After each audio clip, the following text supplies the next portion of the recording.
including Mary Rodriguez, Imed Dami, Ajay Shah, Cathy Herms, and Ashish Manandhar to talk about the various aspects of mulching in vineyards. So a couple of things before we get started with the presentations. The first is that this webinar runs from 1:30 to 4:30.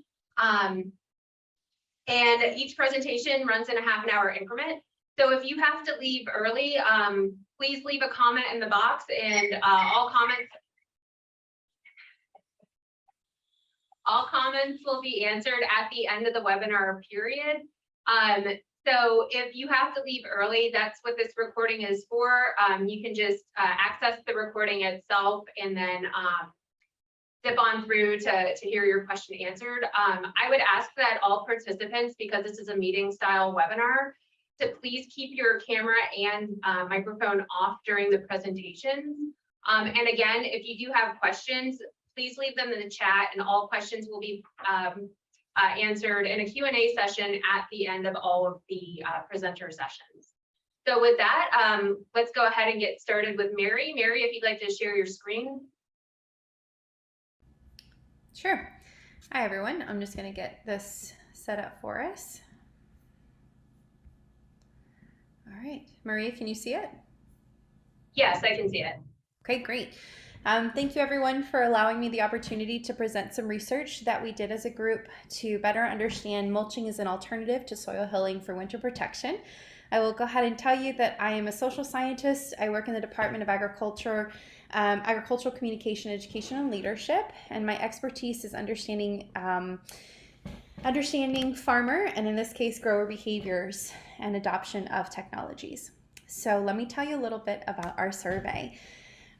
These results are based on a survey that was conducted in 2020 to understand growers' perceptions of mulching as an alternative for winterization, and it was conducted in various states, and I'll tell you about those respondents here in just a moment.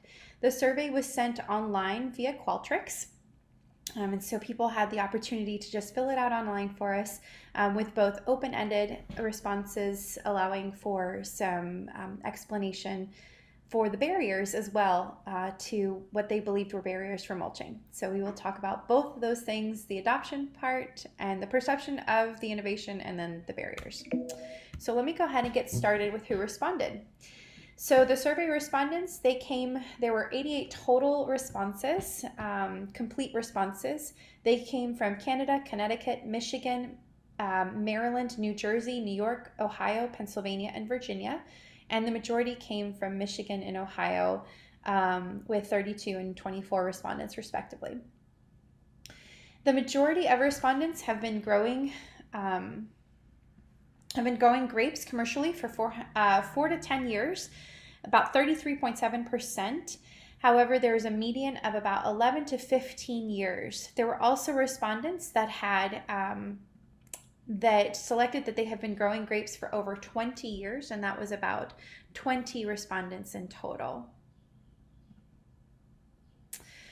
For the vineyard acreage, how much acreage were they growing? The majority of respondents stated that they are growing on greater than 15 acres. That's about 34% of the respondents, and a mean of 6 to 10 acres. The ones that responded that they had larger than 10 acres that they were cultivating at the moment, you can see here the number of responses here on the right-hand side. The majority here were 20 or six people responded that they had 20 acres, but then you can see as it goes over 50, the numbers definitely start to dwindle a bit. The largest grower responded that they were growing 250 acres. When asked about their current winter protection practices, this is where we start to understand a little bit more about what they're currently doing, and then we'll get into the perceptions of what they believe mulching is for. You can see here the responses were none, the wind machine, hilling up soil to protect graft unions, applying mulch to protect graft unions, relying on snow cover, burying canes, multiple trunks, or others, please specify. So 22% claim that they are using hill-up soil to protect graft unions, followed by no practices and other.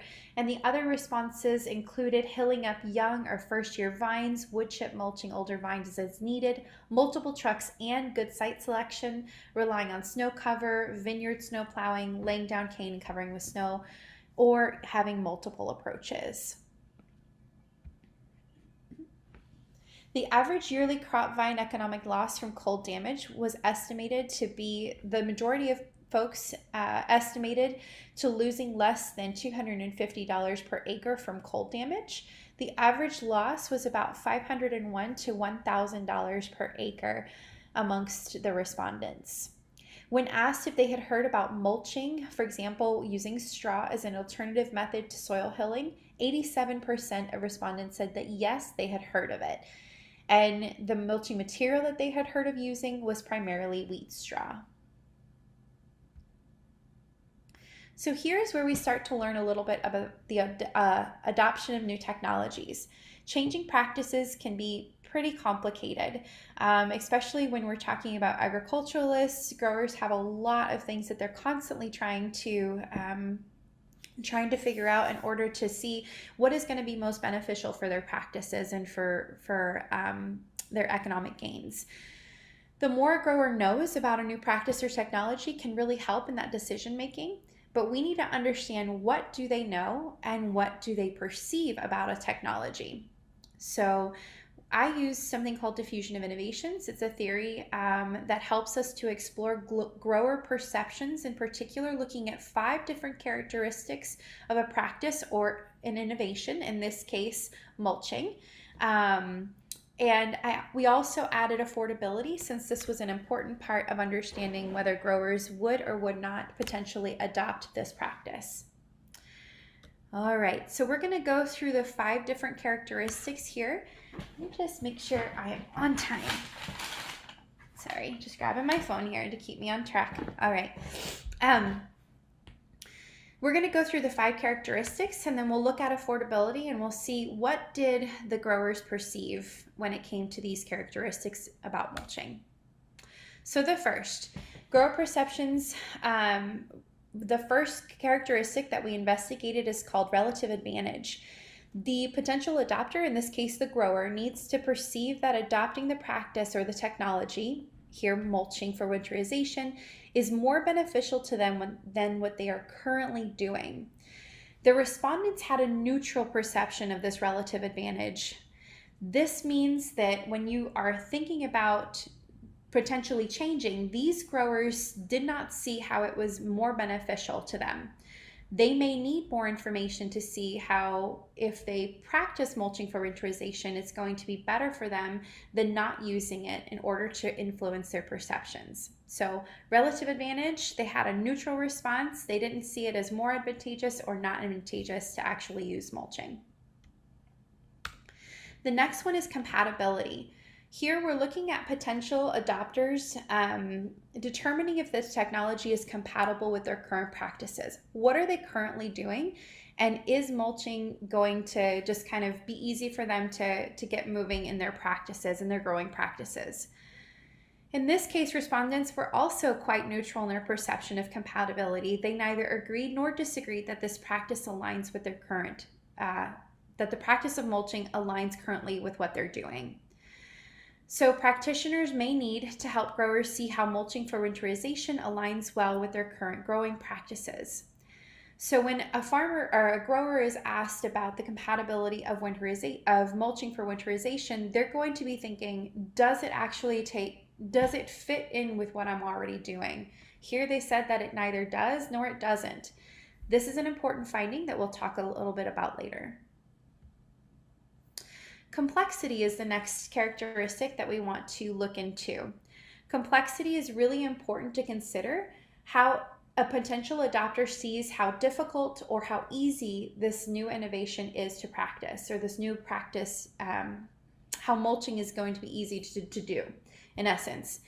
Respondents mostly somewhat disagreed, though, with statements seeking to determine if mulching is difficult, meaning they didn't figure that it was that difficult.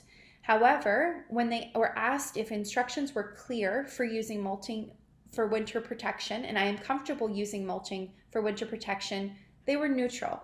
So here they say it's not difficult, but then when asked specific things about, well, can I actually do it? Am I comfortable and do I know how to do it? They said that they were neutral. This presents a finding to see that maybe they need more information on how to actually implement the mulching to potentially raise their comfort levels with this practice. If an adopter finds that a practice is more complex than they're willing to take on, they're likely not to adopt it. This next part is about observability, and observability is exactly what it sounds like. It is, can we see the results ourselves? So a potential adopter is more likely to implement the practice if they can see results.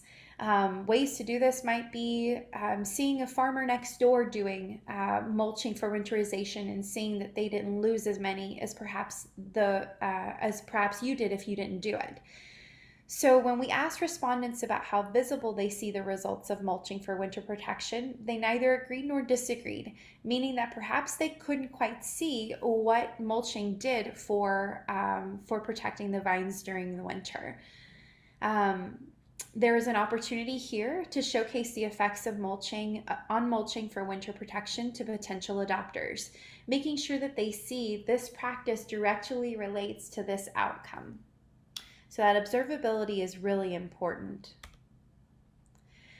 This fifth one is trialability. When we are trying to adopt a new practice or technology, potential adopters often would like to try it out with very little risk to them or their operations. This trial opportunity is key to influencing adoption. All of the other characteristics were really important, but this one actually comes down to the, will I actually use it if I can try it? So the data that we collected showed that respondents mostly neither agreed nor disagreed with the statements about trialability. Here again, this neutral stance demonstrates that they perceive that they can try it out, but they will likely need some sort of assistance. It's important to note that when we did ask them about an applicator for mulching for winter protection was available to adequately test or run various applications, they somewhat disagreed, meaning we might be willing to try it, but the applicator for mulching is not available for us to use. So again, what does this mean to us? Potential adopters of the technology should have the opportunity to try it without significant investment or little risk themselves. The best way to get somebody to adopt something is allowing them to try it and see for themselves those results that can come from it. Now, going back to observability, this also would help improving the visibility of the information on the practice, can help to see the results and the desire to try it out for themselves. So you start to see how all of these different characteristics come into play with one another. Relative advantage, I want to know if it's better than what I've been doing in the past. Is it difficult? The complexity, is it low? Is it easy for me to actually try? Can I see the results? Can I try it out? All of these pieces are really important to consider, and they all work together to see whether a potential adopter will take on a new practice. Now, this last part is affordability, and affordability really goes into the decision-making process of a grower to see, okay, so I've got these perceptions of this technology, of this practice, but can I actually put it into action? Can I actually afford it? And cost is one of the major barriers expressed later on that we'll talk about when it comes to using mulching for winterization. So we asked, how affordable do potential adopters believe this technology to be? They neither agreed nor disagreed on whether they believe that mulching is an affordable practice. They might not know how much it costs, or perhaps this also relates to their perception of the relative advantage of this practice. Again, meaning when it comes to factoring in cost when deciding to use mulching, respondents somewhat agreed. So the cost really plays into whether or not I believe that it's worth me trying and it's actually better than what I've been doing all along. If you don't see a practice as either affordable or unaffordable, again, this neutral stance, they might not see how it's more beneficial, and they're unlikely to adopt it and change their current practices.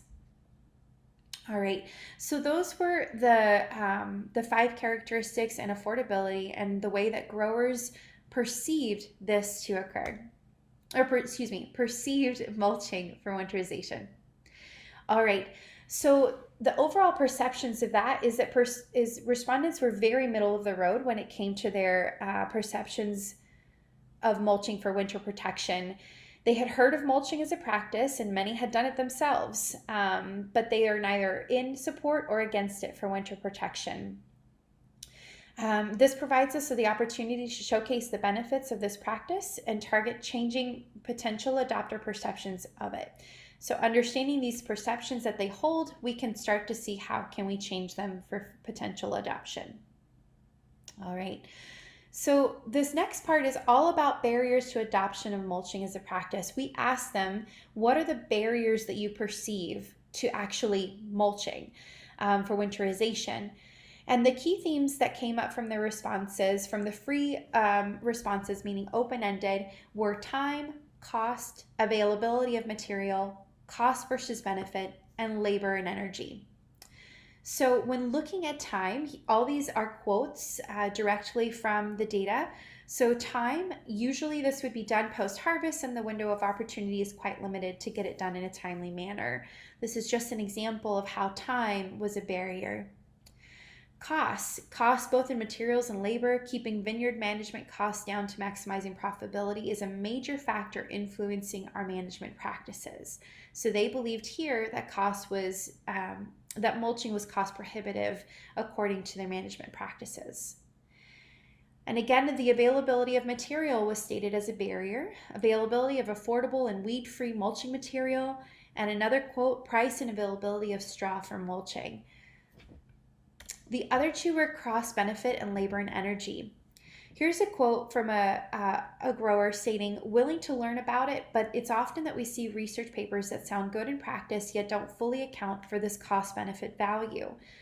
Also, equipment is expensive and smaller operators may not be able to afford equipment that would make the practice affordable, doable from a labor standpoint.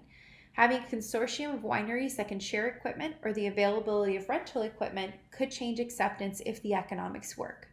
So here, this grower is definitely trying to see, how can I actually do this, cost versus benefit? And the last one was labor and energy. One of the growers stated that we use straw to cover up just 6 of our rows after planting slow-growing grass as a cover crop. Spreading several blades of hay took much longer than we anticipated. The physical energy required by 2 people in their 60s was exhausting. I wouldn't do all acreage. So they find that, and this is just one example, but several examples stated how labor and energy were certainly prohibiting or barriers to using mulching. Excuse me. They believe that the practice to be costly, time and labor intensive, and it doesn't present a sufficient advantage over other practices or no practices for winter protection. The barriers may be attributed to a lack of proper information on costs and labor, etc. Remember, we talked about those perceptions earlier. Well, you can start to see in the barriers that if we have data to show that these barriers actually aren't barriers, it's really attributing to a lack of information. They have formed a slightly negative perception of using mulching as a practice for winter protection according to the open-ended results that we found. And they definitely don't see this relative advantage over what they're currently doing. All right. Ooh, I flew through that. Some final takeaways. It's very hard to change someone's opinion when they can't see the benefits for themselves. To increase adoption of this practice, growers must have more information about the practice, clear demonstration of results and advantages, and if possible, the ability to try it out for themselves. And when it comes to the possibility of machinery for this particular practice, one must address the concerns for affordability, reduction in labor, and the likelihood of a return on investment. So those are just some things that we kind of put together to better understand what did this survey tell us. So sorry I flew through that so quickly, but thank you so much for your attention, and I know that Q&A will be held today at the end of today's session.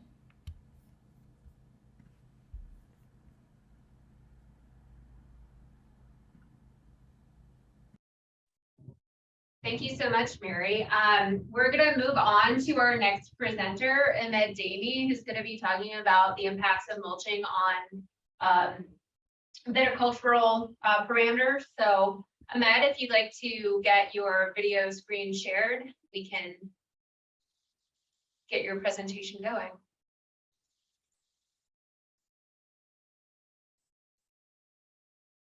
Can you hear me okay, Maria? Yeah, through our audio, it sounds a little muffled. Can you pull your mic a little bit closer? How about now? That's a little bit better. It's still kind of muffled though. I try to get it as close here as possible. Okay, yep, I can see your slides. Can you roll through them?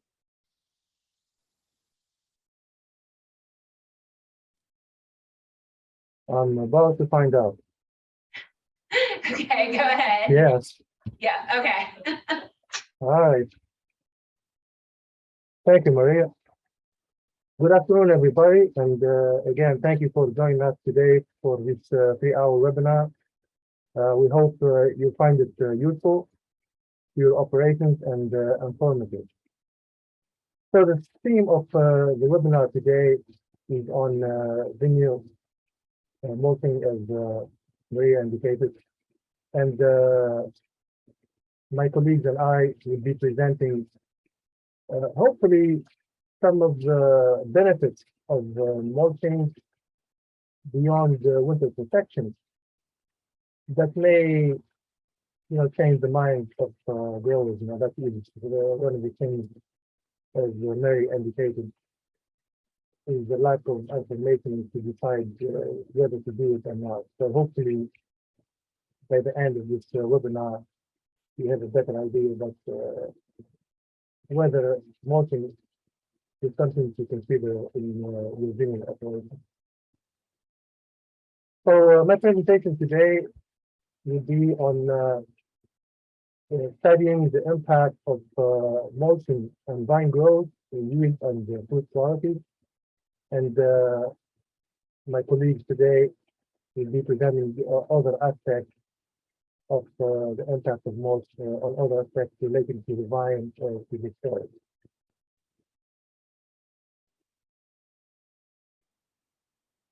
The outline of my presentation, I will give a brief overview of mulching and then this project specifically, and then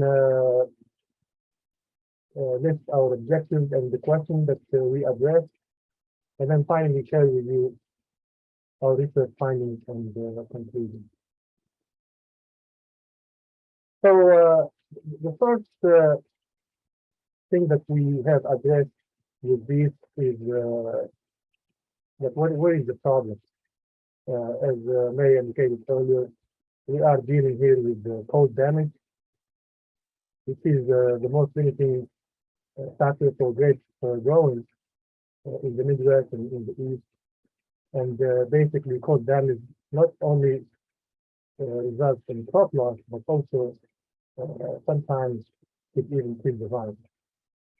These are some of the survey. Actually, I'm sharing similar information from Mary, and was surprised, to see that 3 out of 4 growers said that they lose on a yearly basis between less than $250 to $1,000 per acre, which is very significant. So it shows you how economically devastating cold damage could be.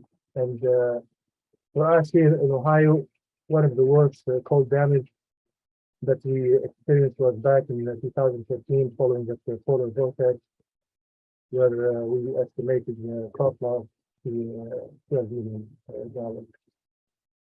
And this shows you kind of some of the losses, not only on crop, but also it could also kill the vine to the ground, or even kill the whole vine overnight.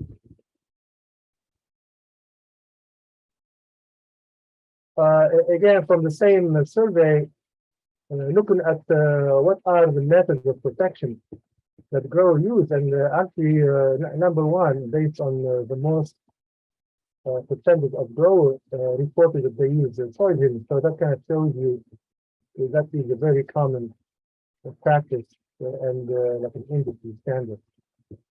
The other thing, also in more northern states, like in Michigan, 13% actually they rely on snow, and many of them actually commented that even though this has been a very reliable way of protecting, the vines or the grass union, they have seen less and less snow in recent years because of this warming climate, and they are worried, that they cannot rely on snow anymore, and this probably can give a window to mulching as an alternative. From the same survey, also some growers report that they use mulching, about 10%, but again, as you can see, it's a very limited portion, and I will discuss later the reason. So, as I indicated, soil healing is basically the standard practice for winter protection. In case you're not familiar with it, basically the grower every year, they heal up the base of the vine, as shown in this picture here. And then the following spring, they heal the vines again, and they repeat this every year. And this is typically done with sensitive varieties of species that deliver. And the idea here, by mounding the soil at the base, it will protect not only the grass union, but also the base of the soil. And when it gets cold, the soil actually mound acts as an insulator, and typically it stays warmer than the air temperature. And that's why, by staying warmer, it protects, the grass union and the base of the soil. However, at times when it gets extremely cold, like it happened back in 2016, all the parts of the vine exposed to air may die, like it's shown here in this commercial vineyard. However, anything underneath this soil mound will survive. So the idea when you use the healing, the vine doesn't necessarily die, but it leaves some parts, and then these vines could be reclaimed the same year and resume production basically the following year, as compared to completely using the vine. So it's been around for a long time, and it has worked very, very well, every year. However, I was surprised, 100% of the respondents to the survey indicated that they have problems with soil healing. So they use it because that's the only thing available, but at the same time, they wish that there is something else that is less harmful. And the main problem that they listed includes soil erosion, trunk damage. This is from using these implements like the plow and the disc or this grape hoe. And then sometimes this mechanical damage may lead to diseases like crown gall. And then, of course, having the heavy traffic in the vineyard over the years, causes soil compaction to develop. So the alternative, as I mentioned earlier, is the use of mulching. Again, this is not something new. It's been around for a long time. However, as I mentioned earlier, from that survey that was conducted, only 10% of the growers use it. And these are, as Mary mentioned earlier, the main reasons why they don't use it is the extent of the mulch. And then the other thing is there is no like a specific or specialized equipment to apply mulch in the vineyard.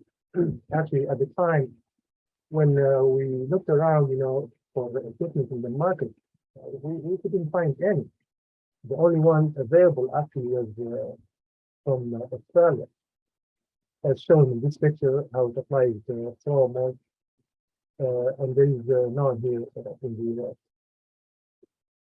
So, and at the same time, and from the same survey, many indicated they would use mulching if it is cost effective and if the equipment is available. So, based on those, we developed our objective to test a few mulches and then evaluate their impact on both the design and process. And from this project, actually, we tried to answer all these 12 questions. My colleagues as well will be answering some of these questions this afternoon. And in my presentation, I will address this one here highlighted in green. Basically, whether mulching has any impact on vine nutrients and yield to quality. Another concern is the scion rooting. And then finally, whether mulch could be used more than once a year. So we established this project back in 2019, and we used both research and commercial vineyards in Northeast Ohio. The variety that we tested include both the vinifera, Cabernet Franc, and the hybrid region.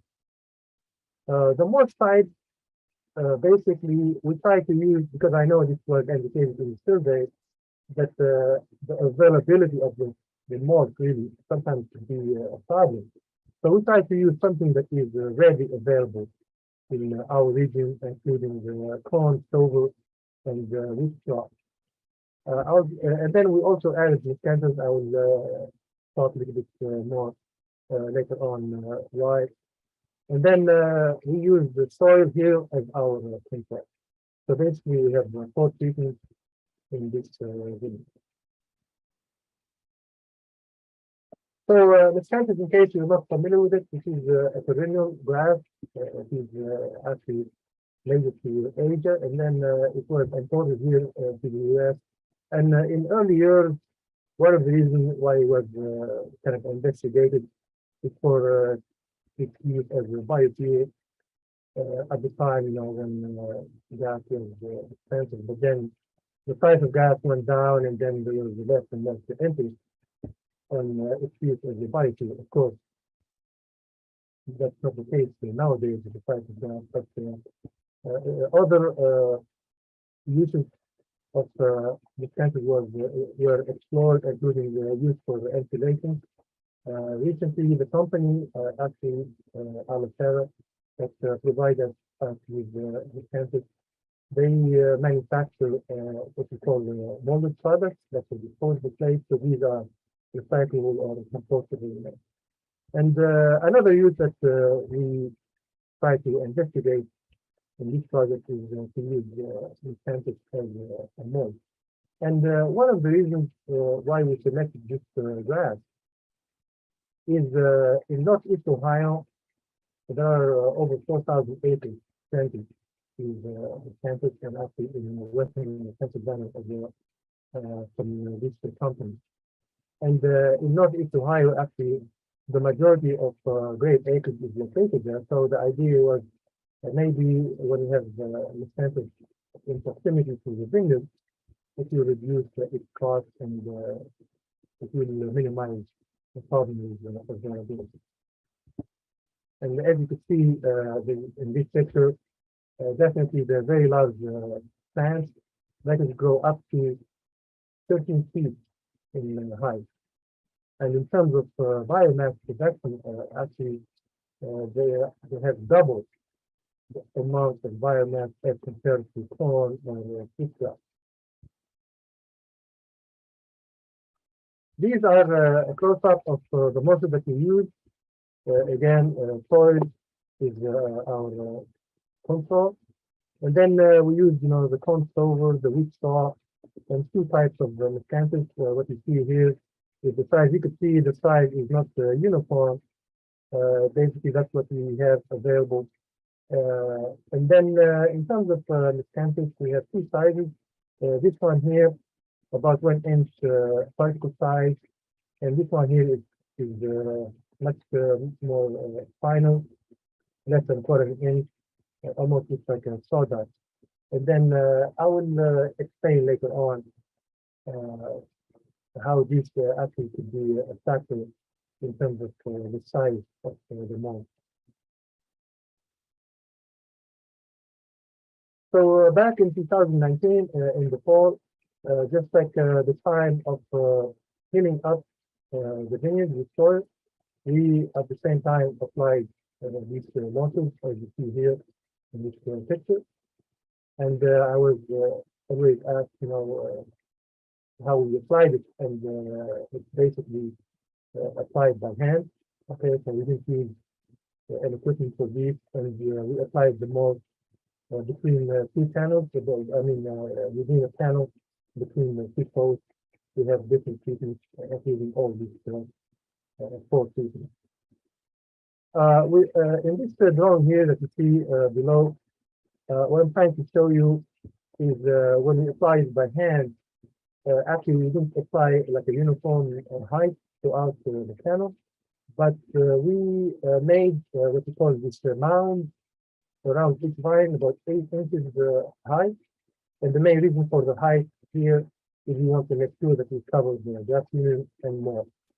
Okay, just to be safe.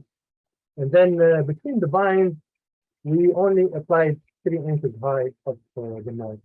And one of the reasons why we did this is to basically limit the amount of mold applied and then the extent. So in this table here, it shows you how much you applied per channel for each mold. And then when you compute this per acre, it corresponds to 4 tons per acre for corn, 5 tons per acre for wheat, and 8 tons per acre for extension. So one of our earlier questions is to answer whether when you apply mulch, it will have an impact in the grapevine nutrient status. And one of the concerns, actually a couple of them, as you know, when you apply a mulch, you are basically adding organic matter to the vineyard.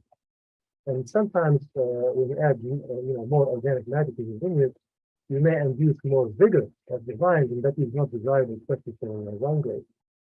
So in one hand, you may benefit from the mulch, but then you don't want to create another problem. That's the first concern. And then the second one has to do with the nitrogen availability. So with the mulches, typically they are characterized with what we call the carbon to nitrogen ratio, shown here in this column. And basically that ratio simply will give you an idea whether there is a lot of nitrogen available or not. So actually the higher this ratio is, the less nitrogen available. So as you can see, with corn, we have the least, the lowest ratio is mechanically we have the highest ratio. So what that means is you have less nitrogen available with a higher ratio. And that is a concern because you may create a situation of nitrogen deficiency. So these are the two concerns that needs to be addressed. And as you can see here, as a rule of thumb, when this ratio is below 20, then nitrogen will be available, readily available. But when it is about 20, which is the case for all the mulches that we use, then nitrogen is not available, and that could be an issue, and we may create some deficiencies in the vine. So to answer the question, we collected schedules and we analyzed them for different status as shown here. This is from last year. We did both actually during June and duration. And as I mentioned, the nitrogen status was very important. These graphs are just explained here in this slide, but they will be the same in the rest of the slides. The brown color here indicates the soil here. The green is the census. Yellow is the root straw, and then orange is the corn stalk.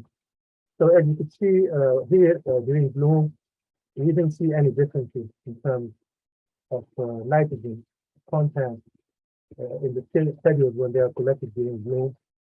And then actually when they were collected during veraison, same observation, we didn't see any differences. So which is good. So that means we're not causing any increase or any decrease of nitrogen.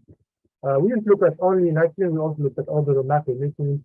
In general, without going through details here, we didn't really see any consistent trend, overall.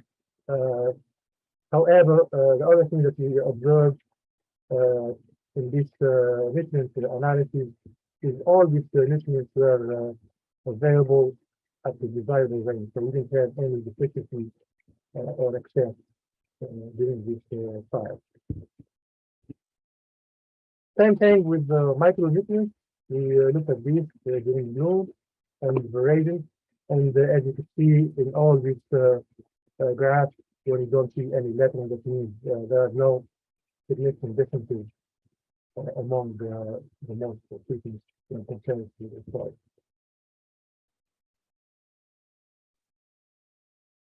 To confirm further our observations in terms of nitrogen status, we also, one of the ways we monitor vine vigor is through what we call vine size by grain pruning. And here it's showing the regions in 2 seasons. And again, you see all the treatments in 2020, no differences among the treatments in both years. So what that means is we are not affecting negatively the vine size when we use these different mulches and compare them to the soil here. So that's also, again, it's a good thing. Then later, at the end of the season, during harvest, we also collected harvest or yield data. Again, showing the regions here, both in 2020 and 2021. We didn't see any differences, again, from using different mulches in both years. I'm sharing with you regions, but we saw the same thing with Cabernet Franc. No negative impact on yield from the different mulches that we use. In terms of fruit quality, we use the main or standard descriptors, including the sugars, pH, and the acidity of the juice. And again, so both 2020 and 2021, we didn't see any differences in any of these parameters among all the mulches when compared to soil. Same thing with 2021 Europe. So what that means is we didn't have any negative impact when we use this type of mulches. The other question that we addressed, and again, this was a concern by growers, is the fine rooting. Of course, when you do the mounding, that is in the soil, the main reason why you do the beginning during the spring is you want to avoid the fine rooting because that could create problems because of the phylloxera in the soil. So when we did the mulches, we also looked at that, and then the simple answer to whether it causes the fine rooting is yes.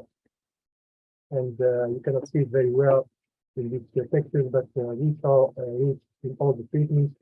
However, mainly the treatments with miscanthus and mulch as shown here in both years, we saw a significant amount of roots on those vines as compared to the soil and the rest of the mulches.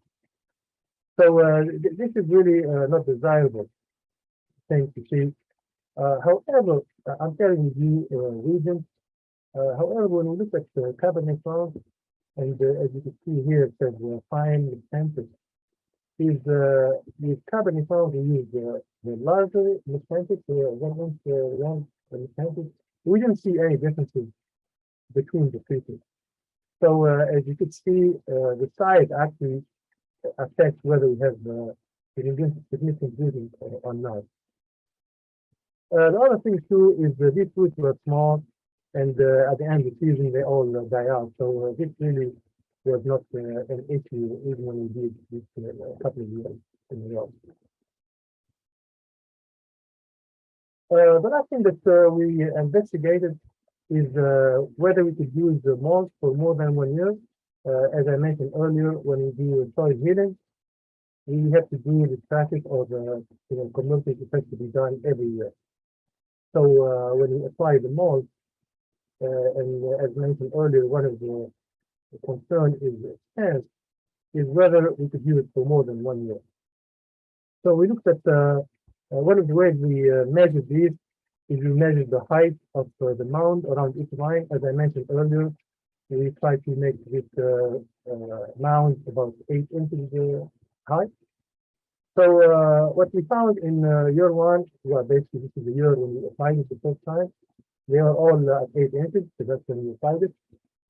In year 2, we saw a small reduction in terms of the height, and among all the treatments, actually more severe is soil, almost a third of the height of the original height. Again, indicating one of the problems with soil is we see this erosion.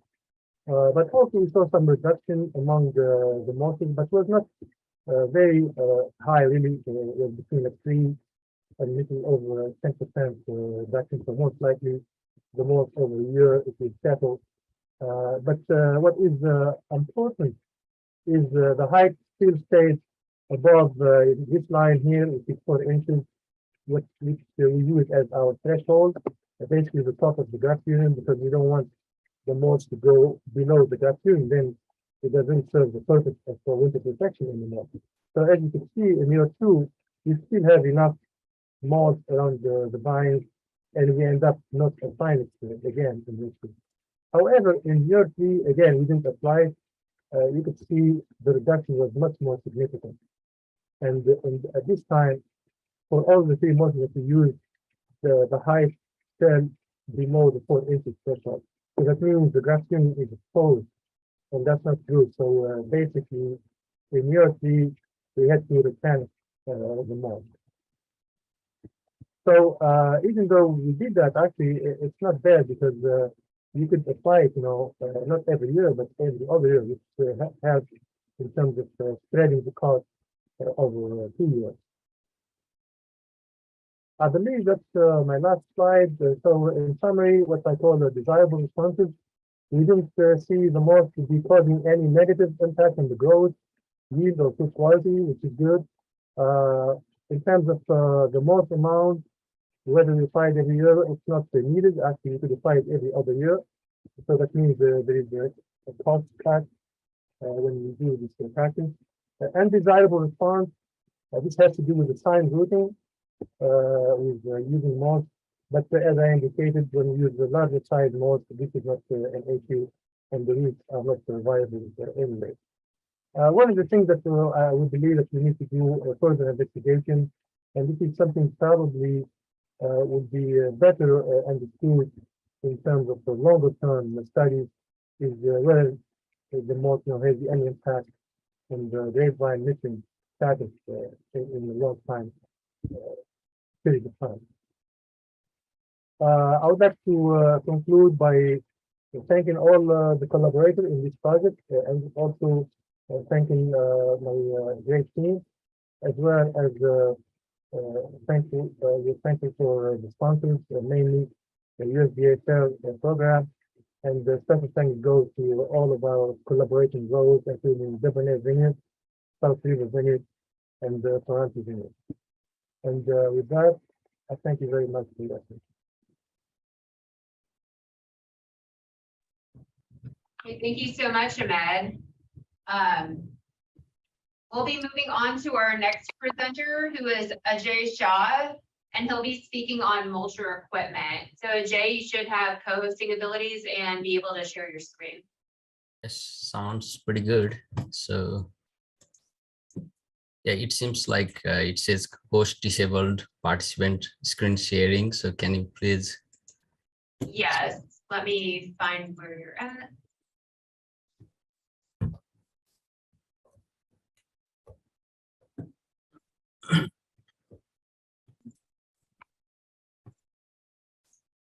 Yes, Okay. I can share it now. Okay, awesome. It makes me wonder who the random person was that got co-hosting. Yeah. Whoever that is, please feel free to present. So can you see my slide? Yes, I can see them. Sounds pretty good. So good afternoon, everyone. I'm Ajay Shah. I'm professor in the Department of Food, Agricultural and Biological Engineering at Ohio State University. So basically, I do not come from the grape background, but I do have like lots of experience with different kinds of biomass, agricultural resources. That is where we came together as a team and tried to complement each other's expertise, and then tried to see whether mulching, different kind of ag residue-based mulching would be a viable winter protection solution for vineyards. So can you all hear me well? Yes, yeah, we can hear you really well. Great.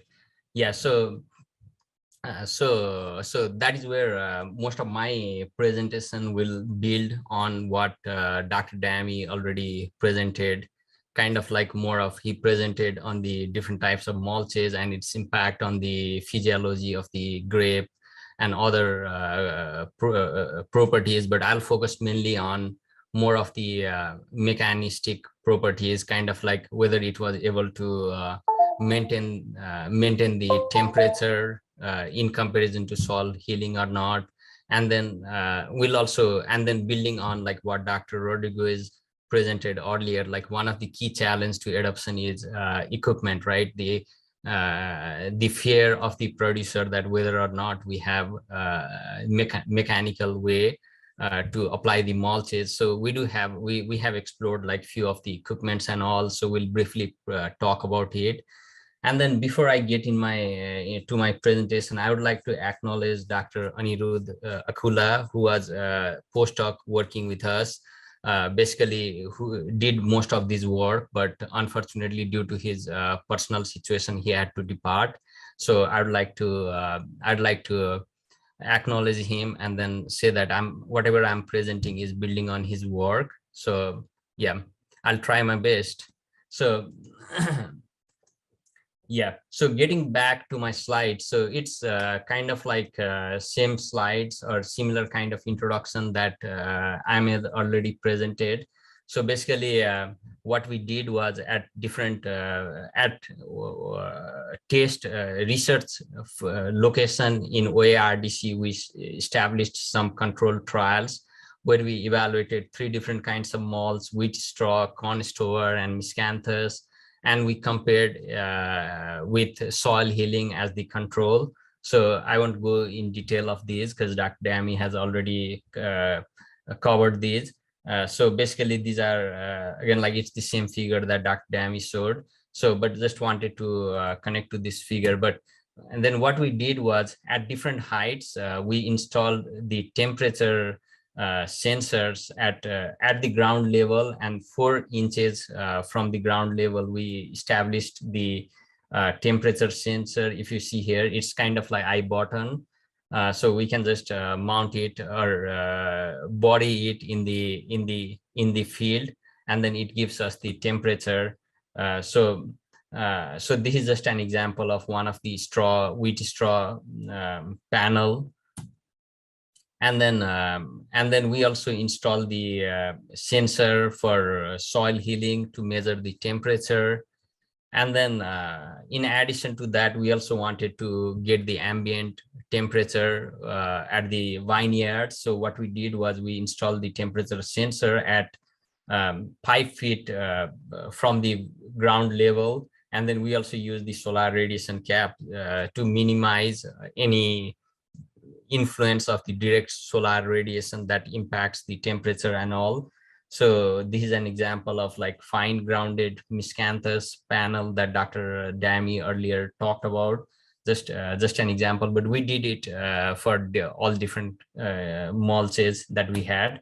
And so now I'll briefly talk about some of the temperature profiles that we had. So the figure on the left, it shows for the soil healing, So, so the one that with lots of noise, the brown or the black lines, those are the air temperature or the ambient temperature. So if you see here, the temperature fluctuated quite a bit from 10 degree Fahrenheit to as high as 70 degree Fahrenheit within like within the winter months. And then once the temperature um, uh, started to increase, getting into more of like summer, that is where the temperature was like pretty high. So, but the temperature that we measured for the soil healing are shown in brown, the dotted lines, and these are like at different locations. So, so basically, the key takeaway from this is just to further elaborate or clarify this figure. We just took a section from February 13 to March 2nd, and then we just blew up the figure just to provide it like better. If you see, the ambient temperature was anywhere from below 10 degree Fahrenheit to as high as 50 within pretty short span of a week. But if we see the temperature was held pretty well. Good thing is that when the temperature was high, it would go slightly follow the height, but when it was going deep, like soil, it had like enough, it maintained the temperature pretty well. So this is for the soil healing, which is control, and that is what is the business as usual practice that is being used right now. So now this is now I'll show like some slides on the temperature profile or the winter protection that that different mulches provided. So this is for corn stover. Again, like ambient temperature is the same. It's the same research site that we had. So again, like if we see here, it's pretty busy slide. So, but if you can just from this and these are like different plots at like 30 minutes time interval, 60 minutes, 90 minutes. So we collected a whole bunch of data, and at like at the ground level and at the 4 inch from the ground. But just to further clarify or to further like show it, we just took the same section of between February 13 to March 2nd, and then we blew up the figure and then tried to show this. So ambient temperature, again, like as we already saw, it's pretty fluctuated. It has pretty wide range of fluctuation. And then, but if you see the protection that the corn stover provided was it held the temperature pretty consistent, regardless of all this swing in temperature that it had. So just going back to the previous slide, if you see, it's just little over 30 for soil healing, but I think it seems like slightly it provided even like it maintained the healthy temperature even to slightly higher higher temperature. It seems like around 35. So it provided pretty good protection in terms of like maintaining the holding the temperature and providing the winter protection. And then this is the again like same diagram, but for the panels with wheat straw mulch. Again, like I mean, if we see here, mostly it followed, but like there were some instances, especially at the height, it kind of like followed more of the ambient temperature. And one of the reason was, I think, the mulch or the quantity that was used was a little bit low. So there is kind of like trade-off between what is the packing density of the mulch, what are the sizes, what are the height. So all those are the optimization parameters that we have to explore more and more to provide like more better effectiveness of it. So again, like if we see the same section of temperature, it still at the ground level, it held pretty well. It maintained pretty well. And as I said, like the quantity of malts that were used was slightly lower for wheat straw. So it kind of like slightly followed the ambient temperature, but still it performed pretty well. So, and then this is for the miscanthus, and like same section. And then if we look at this figure, it provides pretty good protection against winter protection for the vines. So and then we just put all the different temperatures on the same panel with at different height from the ground, at the ground level or at 4 inches, and compared with the soil and compared with the ambient temperature. And then the result shows that it provided pretty good protection against the winter protection for the grapevines. So, and then we also took thermal imaging for different mulching or different mulching sites that we had, and then the results that we have here.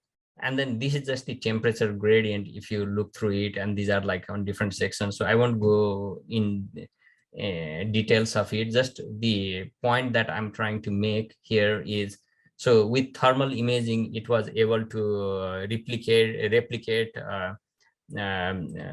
it gives us the same result that we got from our sensor. It's kind of like our way of validating two different kinds of equipment instruments that we used.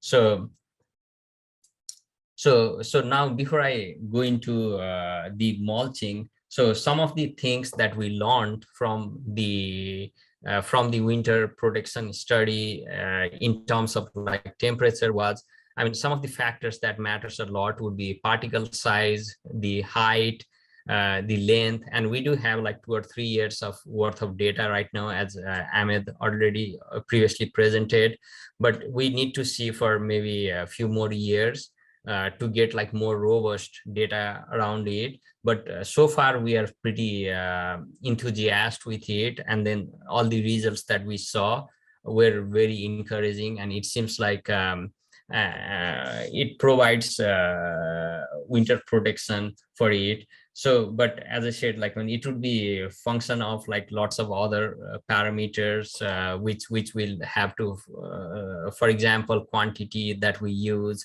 the packing density, the particle size, how high we apply it. So those will be like lots of different things that we need to optimize. And then some of those and how does that impact the cost will be presented later on this session on one of our presentations. So now getting to the next question that Mary showed earlier regarding like whether there is a mechanization possibility of mechanizing the system or not. So we did the market research on different kind of equipments which could which could be the potential source for that we could adopt for this technology or for mulching for vineyards. And then we came across like lots of different kind of equipments. So Anirudh basically studied all of these different equipments in quite a bit of detail, and then came up with the kind of summary. But I would just like to summarize like key takeaway from it. So basically, we found that there are existing equipments which ranges in size pretty small, which could be suitable. And then from the first presentation that we saw, that the ranges of farmers using or the grape farmers ranges from like anywhere from like 1 acre to 50 acres, right? So, or even more. So depending on the size, there are already options which can be adopted with maybe a little bit of modification, which could be used for mulching practices. And like that probably would address some of the concerns that was pointed out, or that was that we saw from the survey results. So lots of these equipments differ in size, capacities, but this could be suitable for each of those has like unique capabilities and could be suitable to different sizes and applications. But in general, the principle is pretty simple. So they chop the bales or biomass and spread it, and then there are ways to modify the equipment so that we could control the particle size, we could control the discharge area size.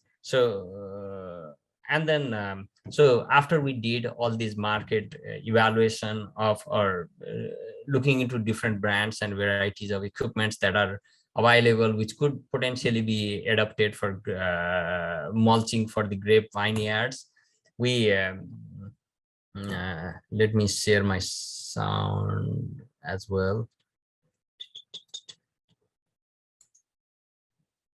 Yeah, so we first thing that we tested was the pads chopper. So it's basically the small unit, and then what it does is and it's a relatively cheaper piece of equipment, and we are doing like further doing the cost benefit analysis on it, and then it should pay back for its investment in relatively short time period. So basically what it does is it has the capability just to handle the small bales, but for the small farmers it could be pretty ideal solution. And then I'll just play this video pretty quick just to give you the demonstration.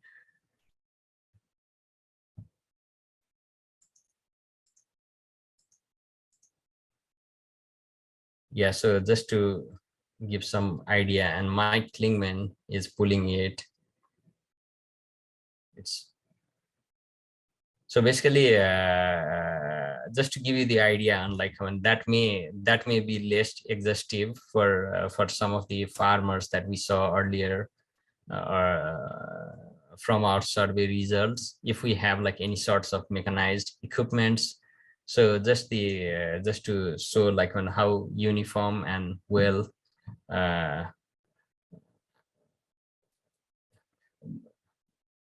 mound and then like discharge it can form, and it basically it just works on the small bales. Then we went further and then started thinking of what if there are like larger farmers with like large number of acreages, are there equipment or the options? So we went ahead and we bought Cavern Land Taruk 856 mulcher. So basically what it does, that it has the capacity to fit the round bale up to 4.5 feet diameter, and then the rectangular bale of 4x4 cross section and up to 8.5 feet length. And then it has the capability that it would chop and discharge, and there are ways. So we are further we did a little bit of modification and kind of like tailoring its discharge and others, and there are like other modifications that could be done. But the key takeaway is there are equipments which can be adapted and be utilized for grapevine mulching. So again, like when we do have a short video on its operation. So these are all, we tested these in our research unit at Worcester. And then we can change the discharge size and all. These were just the some of the tests that we are trying to do. And then we could also do some modifications with the blades and all to change the particle sizes. And then and this is PTO driven, so you can just pull it with the tractor if you have like larger acreages.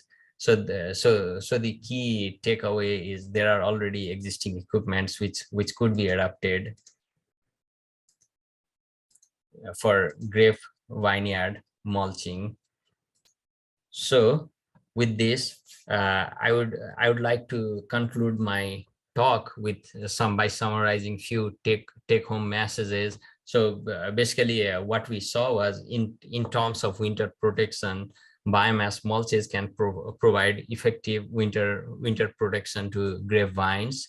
And then from Imed's presentation, we saw that it has like it's very comparable with soil healing. And then it's very comparable with soil healing, and in some cases there may be long-term impact. For example, if the mulch is there, it has the nutrients and all, so it could dissolute, and then it could be a source of nutrients as well. And then like there are other interesting talks coming on, so we'll see some of those impacts. And then definitely the performances of mulching can be further optimized and improved by more testing of different kind of mulches, particle size. So it will be all the different kind of optimization that we need to do for it. And then as we just saw, that the existing equipment can be adapted for vineyard biomass mulching. With definitely there could be a little bit of motivation that we need to do, but based on my experience, I think if we adopt these technologies, it may pay back for its investment in pretty short duration. So with this, I would like to conclude my presentation, and we'll be happy to answer your questions at the end in the question and answer session. Thank you. Great, thank you so much, Ajay. So Cathy Herms is sitting here in our group conference room, and she'll be presenting from here. So let me get her presentation up. I'm going to keep the camera off for her presentation, in part because there are 5 of us, and it'll help the focus stay on Cathy.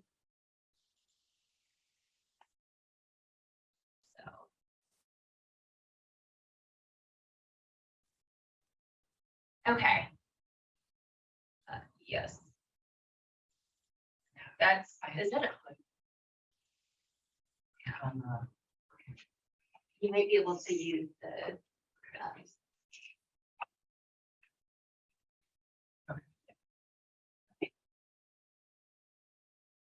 Okay, thank you, Maria.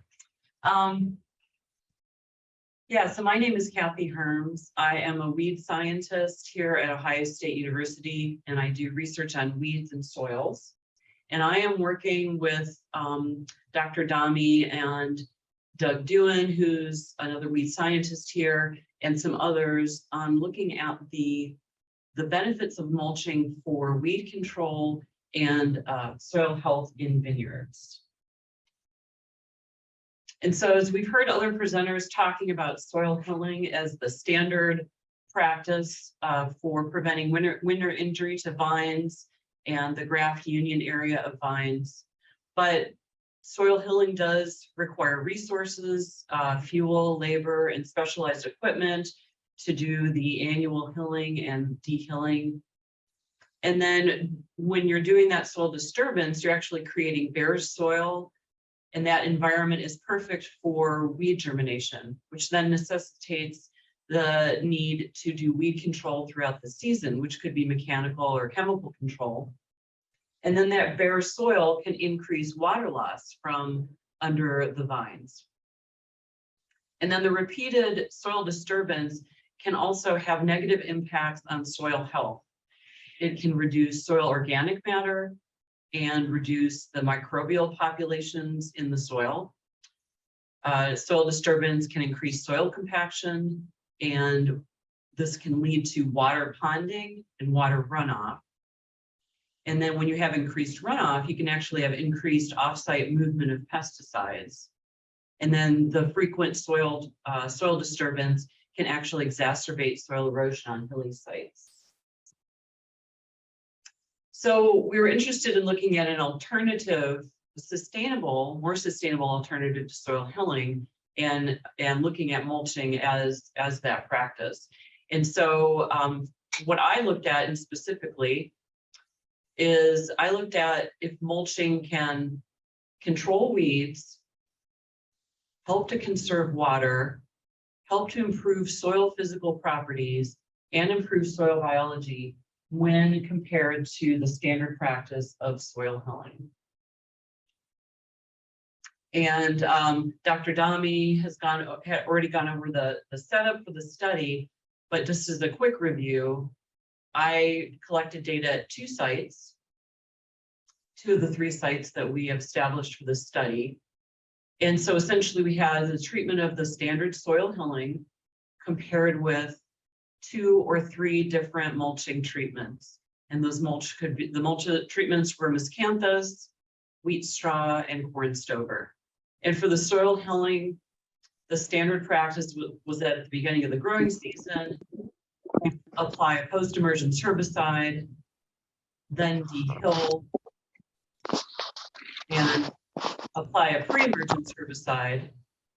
And then later in the summer, after that pre-emergence herbicide wore off, the effectiveness wore off, then it would require a summer burn down herbicide, and then a pre-winter hilling. So those were the steps and kind of the management required for the soil hill treatment. Comparatively, when we're looking at the mulch treatments, the mulching treatments were applied in November of 2019, and then they were not reapplied again until December of 2021, which is last December. And there was no use of herbicides and no soil disturbance. So the first question, does mulching control weeds in comparison to soil hilling? And so we evaluated that by looking at 3 different variables: weed cover, weed biomass, and weed diversity. And we determined by looking at the entire plot, which is the row under the vines, and we did an estimate of the % weed cover in that plot. For biomass, we used a small 1/4 meter square quadrant. We put that into the vines, removed any of the weed biomass. If your mic is on, would you please turn it off? Because we're getting additional sounds coming through.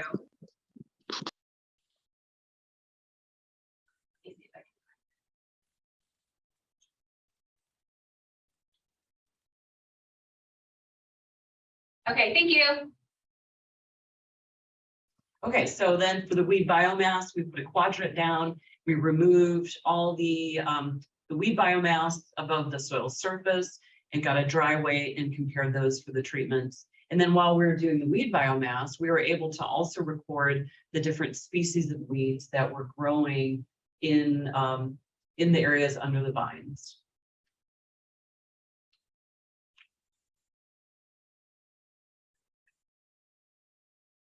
Okay, and so then what did we find? We found that mulching in both 2020 and 2021 reduced the % cover of weeds compared with soil hilling.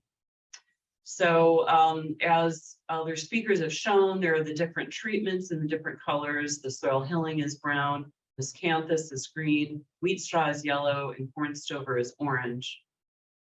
And so you can see that for both 2020 and 2021, we're getting very good performance, especially for the wheat straw and the miscanthus at reducing the growth of weeds under the vines. When we look at weed biomass, we see a similar pattern. And we are especially seeing the differences in the second year in 2021, in summer of 2021. And where wheat straw and miscanthus again had the lowest weed biomass, and all of the mulches had less weeds in 2021 compared to the soil hilling. And then we look at weed diversity. So we looked at weed diversity in 2021 in the second year. So even 2 years after putting the mulches down, we're seeing significantly fewer numbers of weeds in the wheat straw and miscanthus treatments. So just pictures say 1,000 words. 2 years after mulch application, mulching is still helping to control weeds. So you can see the soil hill plot, so soil hill plot at the top, then wheat straw, miscanthus, and corn stover. And corn stover gave the least amount of protection after 2 years.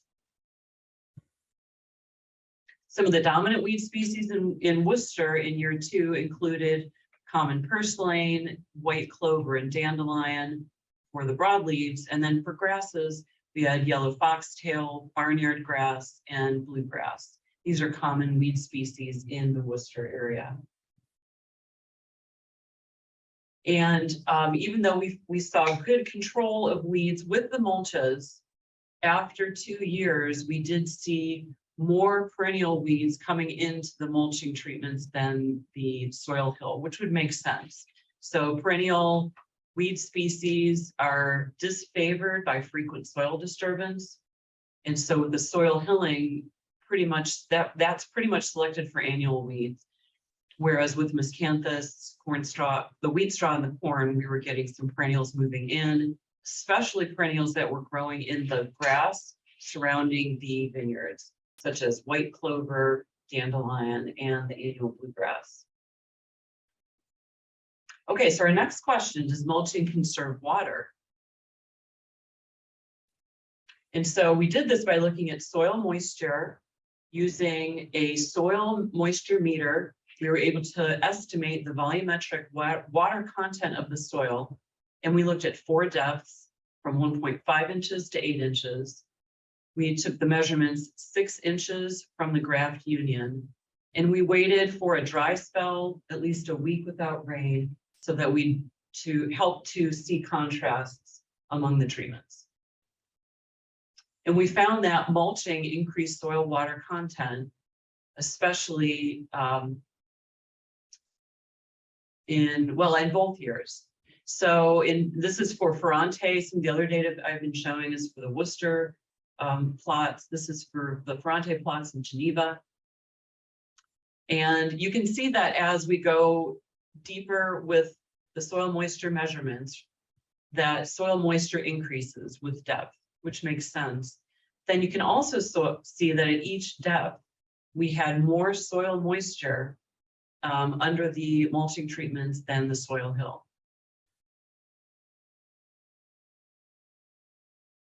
So then another question, does mulching improve soil physical properties? And we did this by evaluating water infiltration and soil compaction. To do the water infiltration, we used a mini disc infiltrometer. And what that does is estimate the hydraulic conductivity, or essentially the rate at which water infiltrates or flows into the soil. And then to measure compaction, we used a field penetrometer. And what that does is record the pounds per square inch force required to push the field penetrometer in the soil every 2 inches. And both of these measurements, we did 6 inches from the vine. And we did those in comparison with or in contrast with the soil moisture. We did these measurements within 48 hours of a soaking rain. We wanted to have saturated soil when doing these measurements. We didn't have drought stress as a compounding factor. So we looked at the water infiltration. While there were no significant differences either year, you can see that the error bars on those measurements are pretty high. So this is a measurement that has a lot of variability, which can make it difficult to detect treatment differences. We definitely can see a trend for increased water infiltration with mulching, which is a good thing. This is what you want to have, is the water to be able to permeate the soil. When we look at soil compaction, we also saw decreased soil compaction with mulching, but just in 2020, the slides are pretty busy. And in 2020, we did looking at soil compaction down to a deeper depth. But you can definitely see that where the soil hill bars, or the brown bars, are higher, have greater compaction than the mulching treatments. In 2021, the measurements were not consistent with 2020. We're not sure why. We definitely are going to be repeating this measurement. So then our last question was, does mulching improve soil biology? So soil organisms play a critical role in soil processes that affect both plants and water dynamics. And some of these processes include nutrient cycling and nutrient retention, water infiltration and water holding capacity of the soil, soil structure formation, disease suppression, and degradation of pollutants. And when we're talking about soil organisms, we're not only talking about earthworms and those larger organisms that you can see with the naked eye, we're also talking about microbes such as bacteria and fungi. And in order to look at the soil biology and the soil health, we measured soil respiration, which is the amount of carbon dioxide respired from soil that's been air dried and then re-wetted. And essentially, this is measuring the amount of carbon dioxide that's formed as the organic matter is decomposed by the microbes in the soil after the soil has been re-wetted. And it essentially indicates the level of microbial activity, which is an important indicator of soil health. And so we took soil samples from our plots, dried them, then re-wetted them. And what we found is that mulching did increase soil respiration significantly in 2021, but there was a trend for increased soil respiration in 2020 as well. And so essentially we're seeing that mulching increased microbial activity, which is a benefit. Okay, so in summary, does mulching improve weed control, or does it control weeds? Does it conserve water? Does it improve soil physical properties and improve soil biology when compared to soil hilling? And what we found is that mulching did decrease weed cover, biomass, and diversity. But after 2 years, we did see that perennial weeds bordering the vine rows were beginning to creep into the mulching treatments. Mulching did increase soil moisture retention when compared to soil hilling. That can be especially important in drought-prone years and drought-prone areas. When it comes to improving soil physical properties, the results were a little bit less definitive. There were trends for increased water infiltration in both years. And there was decreased soil compaction in the first year with mulching, was not consistent in 2021. And then with soil biology, we saw that mulching did increase soil respiration, which is indicating a higher microbial activity, which is then indicating a healthier soil.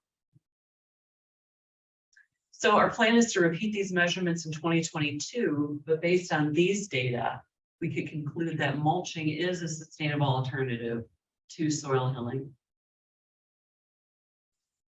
So thank you. That is the end of my presentation. Thank you, Cathy. So we're actually in line with the scheduled time that was on the flyer, which is 4 o'clock, and we have one presentation left, which will be from Ashish Manandhar on the cost benefits of vineyard mulching. Ashish, can you share? Do you have that ability? Yes, I can hear you. Can everyone hear me properly? Yes, I can hear you. Great. Let me share my screen.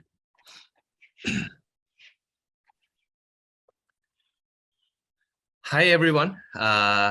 Thank you for your patience and then staying here for a while. Today I'm Ashish. I'm a research scientist in the Department of Food, Ag, and Biological Engineering.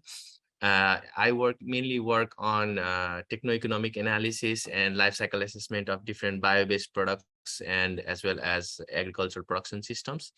So today I'm going to talk about the cost benefits techno-economic analysis of vineyard mulching, and I'm going to present some of our preliminary results.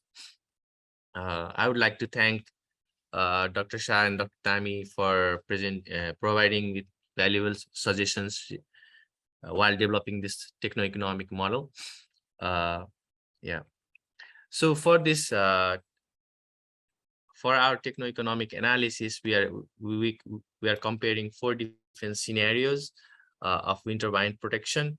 One will be soil healing, and then we are comparing 3 different biomass types, namely like wheat straw, corn stover, and miscanthus. And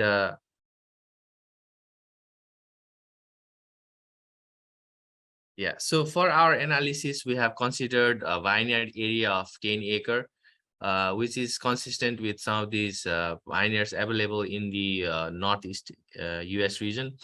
And we have considered the vine row width as 9 feet and the distance between vines within the same row as 6 feet, and the vineyard life of 25 years. And we are assuming that for our analysis, to make it a little bit simpler, we are assuming that with the vine, we have a square shape of the vine, and the mulch and the fuel storage and refill sites are located at the edge of the vineyard. And regarding the mulch mounds, like we have considered the similar dimensions of the mulch mounds that we took for our experiments. And for the mulcher, we assume that the capacity of the mulcher would be like 2 bales, and it will mulch like 1 row in each pass. And some of the major inputs to the model were like equipment cost, equipment average speed, number of the bales carried by the mulcher, some of the bale dimensions, labor rate, so which we obtained from the Department of Labor, and then fuel cost, which was like an average of the fuel cost for the last 5 years. Definitely, recently it has shot up a little bit, so it might impact a little bit in the economics as well. And also the biomass cost, nutrient value in the biomass. So the biomass cost includes the cost associated with the nutrient value in the biomass, depending on like how much nutrient is used to produce that biomass. And also some of the input parameter related to mulch application rate at year 1, as well as in year 3 and subsequent years. So we assume, based on our experiments, like we assume that the mulch application will be done in year 1. So this is like a case for wheat straw. So we are assuming that we are putting like 5.2 tons per acre of wheat straw in year 1. However, since we didn't find a lot of height reduction in year 2, we didn't apply it. And then we in year 3, like we applied 3.3 tons per acre of mulch to maintain the height of the mulch mound. And then so we have the data until like year 1 to year 3 until now. So we so based on that, like we assume that we will be putting 3.3 tons per acre of biomass in the alternative years up until the age of the vine. And then we estimated, so based on that, like all these inputs, we estimated the field performance and logistics, and determined the time to apply the mulch, and also for soil healing and de-healing. So it shows that for so we have separated the time in terms of preparation and wrap up, mulch or soil application and removal. And then for in case of soil healing, we'll have just soil healing and de-healing operation, whereas for mulch application, like we'll only have 1 mulch application in once every 2 years. So due to that, like and then we have also considered the time taken to travel back and forth for the mulch refill and also the mulch bale loading. And then if the fuel is done, like we have also considered traveling for fuel refill as well as time for fuel refilling. And based on our analysis, we found that like there is like potential of around 70 to 72% of labor reduction potential. And also that will be the time when the equipment will be used. And then based on this, like we estimated the equipment related cost, which included the cost of capital recovery of the equipment, insurance, tax and housing, repair and maintenance of equipment, fuel and lubrication used, as well as labor. So as you can see here, like since the equipment is used much less in terms while we do biomass mulching, the cost of vine winter production cost, equipment related cost for vine winter protection is substantially lower for biomass based mulching compared to soil healing. However, this doesn't consider the cost of biomass. So if we add like the cost of biomass, the full cost of biomass, we can see that the cost of wine winter production is comparable using biomass straw to soil healing. However, corn and miscanthus costs are like pretty high, but this is the full cost of biomass. So but if we consider the biomass cost without its nutrient values, so we can see like further reduction in the cost. Like for example, what I mean with this is like if we, so when we procure biomass from other farmers, like they also tack in like some of the cost related with the nutrient value. But since we are using biomass for mulching, this might reduce the nutrient needs for some of those vineyards as well. So we assume that the nutrients are like balanced, whether it's used in cornfield or wheat field or marginal land or other agricultural land and vines. So if in that case, like there's a slight advantage using biomass mulches compared to soil healing.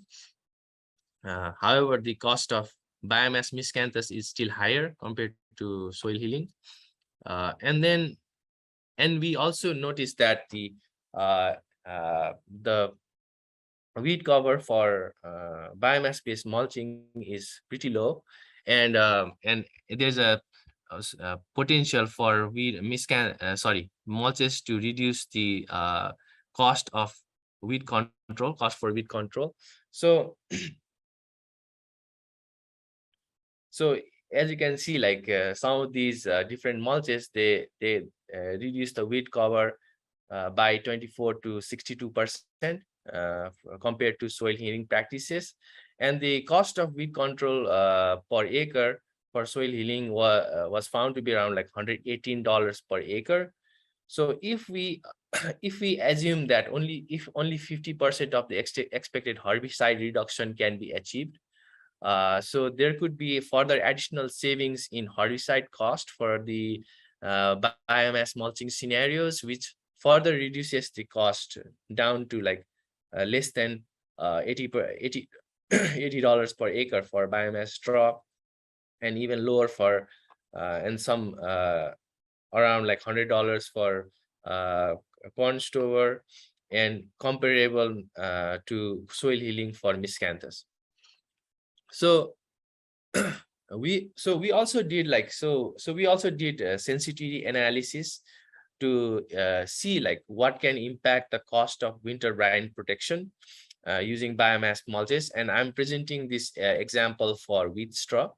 So it seems like as we so what I did was like we changed the cost of different parameters by plus and minus 25%, and to see like what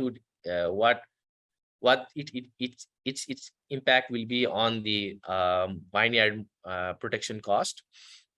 So as you can see, like the cost of biomass was one of the most sensitive parameters which impacted the vineyard protection cost, and followed by biomass quantity that was used in year 1, and also the percentage of mulch that was used in the subsequent years, like, and mulcher cost, labor cost, and vineyard size also had like roles in the winter vine protection cost. And then so based on this, like what we can conclude is like biomass mulching can reduce the requirements for equipment and labor and their costs substantially. So this is like particularly important when we have like these labor shortages due to like this pandemic or any other kind of situations, like where we are unable to source the labor. And then the overall mulch application cost depends substantially on the biomass cost, application rates in year 1 and the subsequent years. And optimizing biomass application rates can further reduce the mulching cost. So the cost of miscanthus was like higher because we were using like more quantity of miscanthus compared to wheat straw and corn stover. So if we can optimize some of those biomass application rates, it can further reduce the mulching costs. And then also if we can locally source the biomass from nearby fields, or if the farmer already has a source of biomass residues that they can use, it can further reduce the mulching costs. With this, I'd like to thank you for your attention and open for any questions. Thank you. Great, thank you. So that concludes the talk portion of the programming, and we can move on ahead to the Q&A session for all of our speakers. We do have at least 9 questions or comments in the chat box. So, okay, let me scroll on up and see what we've got. Okay, so the first question is, when using straw, has anyone experienced mice eating the bark of the vines? One grower here in New York had a problem years ago and quit using straw because of the mice. Med, you might be best to answer that. We really didn't see any impact from rodents at all, actually, in all of our 3 locations. So I know that it's something always asked, you know. Of course, it may depend on the location. I believe also it may be impacted by the winter, you know, if it is very cold or like a mild winter. But in all of our 3 locations, with these 2 varieties, we have more varieties included. We didn't see this as a problem. Okay. So I had a question, which was, what was the width on the larger red mulcher, and will it fit a 10 to 12 foot row width? Because it looked pretty wide, but it could have been the perspective of the video. And it looks like that was answered in the chat box with 6.9 feet with tires. So that should fit a relatively even narrow row. So it's really surprising. Actually, I'd like a quick comment. We also drove it in a 10-foot spacing, and it fits now nicely with no problem. Okay. So then it is practical for vineyard row width. So that's good to know. Yep. The next question was, do high winds impact the mulch? Example, straw staying in place and protecting the graft, which reminds me kind of like soil hilling can wash off over the winter. Actually, I already answered that question, and the answer is no. It's amazing now. We always think, you know, that when you apply it, it's going to be an issue, and we haven't seen it with any of them. Actually. As long as when you apply it, you know, it's not windy. But then once it is applied, the wind really has no impact. It settles in any of the mulches that we use. And actually, even the one that is used by commercial growers, we ask them, they say the same thing. Okay. So the next question is how does mulch impact pre and post emergent herbicide application? More particular, how do you apply herbicide once mulch is in place? Kathy? Well, I think the idea with the mulching is that you use the mulching in place of the herbicide treatments. Yes, but you said perennial weeds do eventually grow in, so I imagine at some point there's going to either be, would reapplication of the mulch be sufficient to suppress those weeds, or would you have to use something like Roundup to kill back the perennial weeds before the next application of mulch? Yeah, I mean, I think that's going to be, especially if the perennial weeds are creeping in from the, let's say if you have grass bordering a lawn edge bordering your vineyard. I mean, that's going to be something that, you know, we'll need to figure out that system for, but you probably would need to do a post-emergent application of something to kill those. Yeah.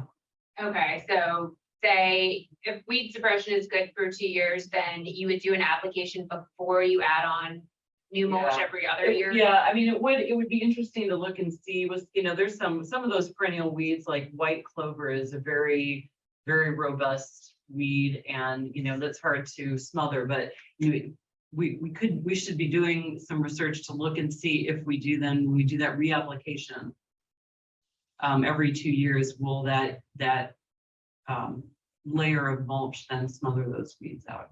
So that's something that I think that I don't know if people have looked at that yet. Okay.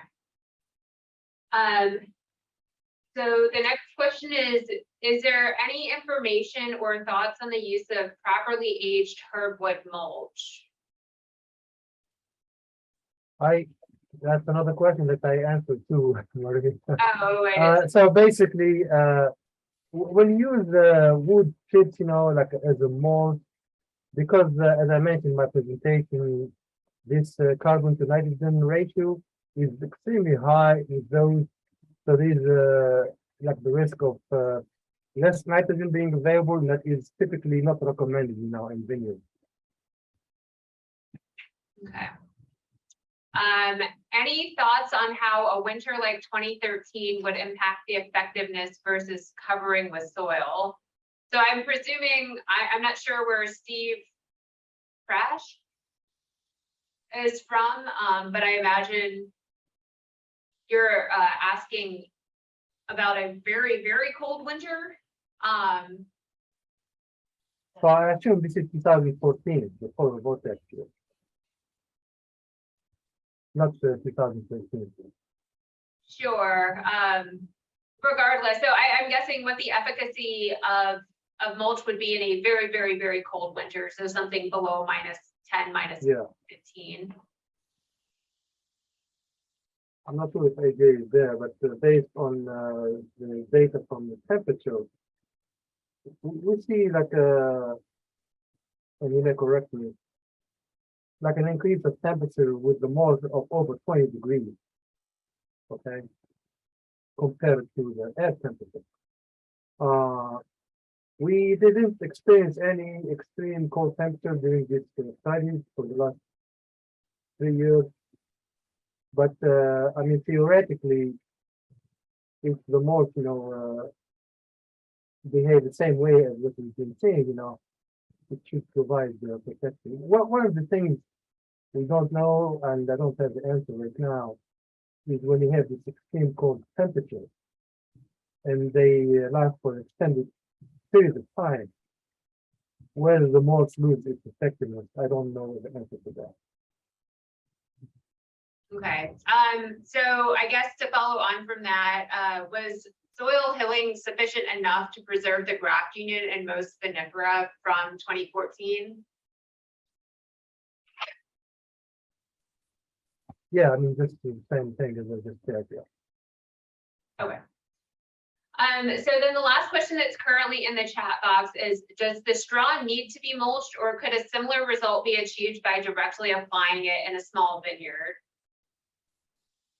So the straw that we use is just regular straw. Can you repeat that? The straw that we use is regular straw. What is the question exactly? Like, did we Does it have to Okay. go through a mulcher, or can you just like take a square bale of straw and just apply it by hand? Yeah, if you have a very small vineyard, you know, like I showed in my presentation, that is applied by hand, really. So it basically breaks down in like a bale, and we put it, you know, like around the vines and then some in between. So what we did really was not done by a machine, I mean, a motor. So I think if you have an acre, you know, you have time, you know, to do it, you could do it by hand. Okay, Yeah, just to add to it, maybe the particle size may have impact as well.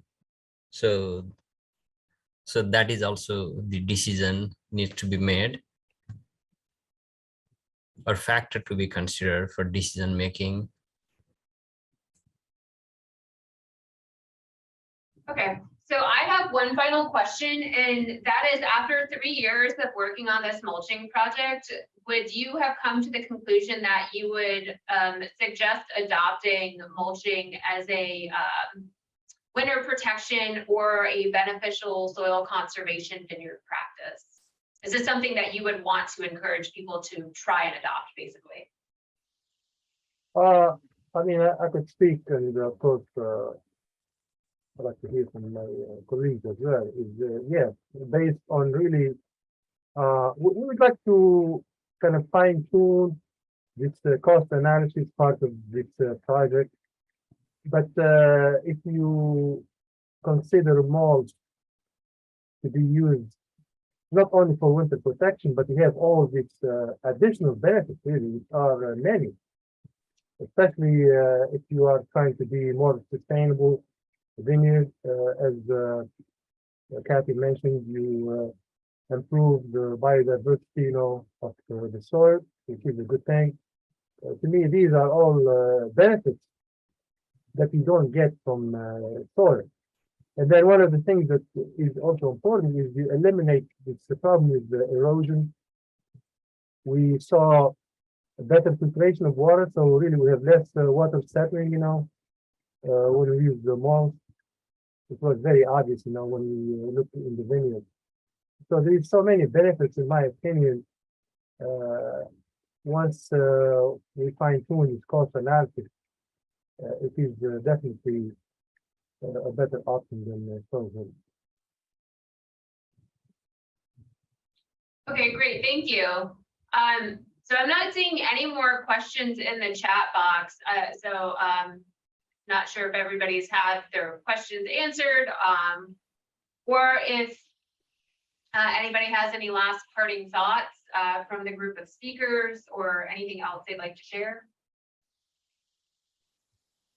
Very quickly here, just more like an announcement, kind of heads up. We're probably gonna try to plan for like a field day where we show these trials of mulches, and hopefully this is not finalized yet. So you may even have a demonstration of different equipment, you know, using the mulching. So you know, just as Mary mentioned earlier, a lot of kind of hesitancy from growers. Really, there's not a lot of information to go whether to use it or not, you know, and hopefully with this information today, and hopefully during the field day, the growers will feel more confident that this is something to consider in the future. Okay, so another question did come in. How thick of an application of the straw is recommended? I believe you held, what, 8 inches around the graft union in height, and about a 24-inch 2-foot ring around the vine? Yeah, yeah. That's what we use. I mean, my prediction, I mean, we went high enough just to be sure, you know. I think, again, when we do this cost analysis, that is something, at least maybe with wheat straw, maybe with Kansas, we could go even lower, you know, because when we look at the air temp, when we look at the temperature under the mound, you could probably even go like 6 inches only. So that may reduce the amount of mulch applied. But what we did, and this also confirms what has been done a while ago in Michigan when they used 8 inches. They even used less than that, and it still worked. The one thing that right now it cannot be done with an equipment is the height. It is more uniform. So if you apply 8 inches, it will be uniform throughout the row, which is different than when we did it manually. We tried to use more around the vine, like 8 inches, and then less between the vines, which is 3 inches, because Right. we did it by hand. But we don't see an equipment right now able to do that. So then the real trade-off would be between the biomass versus the labor requires to apply manually. Yeah, exactly. So it's basically like the cost, yeah. And then, I mean, obviously, when you use the 3 inches, based on what Cathy shared, you are still able to control the weeds. Again, there are differences among the mulches, but even with 3 inches, you're still able to control the weeds. Okay, so a couple more questions just came into the chat box. One is, could laying what I call flakes of straw from a small bale around the vine work? And I'm not really sure what flakes of straw means. It's the Oh, section. Gotcha.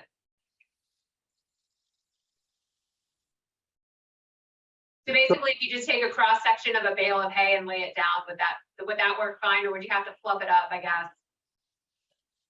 I believe the one we tied around the vine, they're about that, yeah. We want to Okay, make sure like they're very close, there's no air pockets to lose their efficiency, or effectiveness. Yeah, So you want to make sure of that. AJ, you want to say something?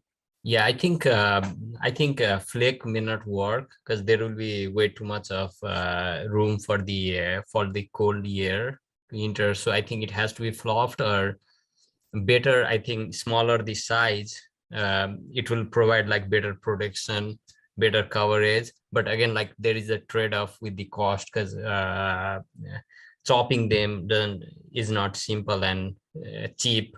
So kind of there will be trade-off, but flake, just putting the flake may not work. It has to be somehow like fluffed, and then certain particle size. okay. The last question in the box is the mulch removed from the graft during the growing season? Which to me would ask the question, was the scion rooting low enough and unimportant enough to require removing the mulch? So during this study, we didn't remove it, and that's why we looked at the scion rooting. But even when we have the rooting, like I mentioned, the size of the mulch is critical. The bigger the size, of the particle of the mulch, the less rooting we have. So, and even when we saw some rooting, really, they were small and they didn't survive. So I don't think that is really an issue in terms of rooting of the scion. Would that apply to all of the mulch types, including the miscanthus, the vine miscanthus? Yeah. Actually, the one that I showed again with the miscanthus, when we use a very small size, like a sawdust, definitely the rooting is very significant. So that is basically not desirable. Okay. But when we use the larger size miscanthus, so again, you could use the same type of species. You just have to control the size. When we use the 1 inch, we didn't have that issue with miscanthus. Okay, so that's an important caveat, particle size. Yes. Yeah. Okay. This is Cathy, just going back to the question about the flakes of straw or the layers of straw from the rectangular bales. We did some experimenting, unofficial experimenting and playing around with how the best way to lay down the straw. And I think you could use it in those flaked layers, but then you would need to maybe get some fluffed straw to put in the gaps that are going to be formed right around the vine itself. You can only get up so close, and then you're going to have a couple spaces. Yeah, it's true. It wouldn't matter if it was flaked or not in between the vines because you're not really protecting anything. You're just covering the ground. Yes. Yeah. So around the vine, it is very important to minimize, air pockets and exposure of the graft union, because when that is the case, when it gets cold, it's going to get cold inside of the mound, so it's very important to keep it, kind of denser, to provide that protection. So awesome. I think that concludes our program today. If you have any questions for us, please just email me or Dr. Dami and we can get them answered, especially if you're looking to adopt this maybe this coming fall. Again, to reiterate, we are looking towards using the mulching for a demonstration at the Kingsville Field Day coming up later this year. So please be on the lookout for that announcement. And thank you so much for coming, and thank you to all of our presenters for a job well done. I'm going to stop the recording now, but this will be available in a link after this afternoon.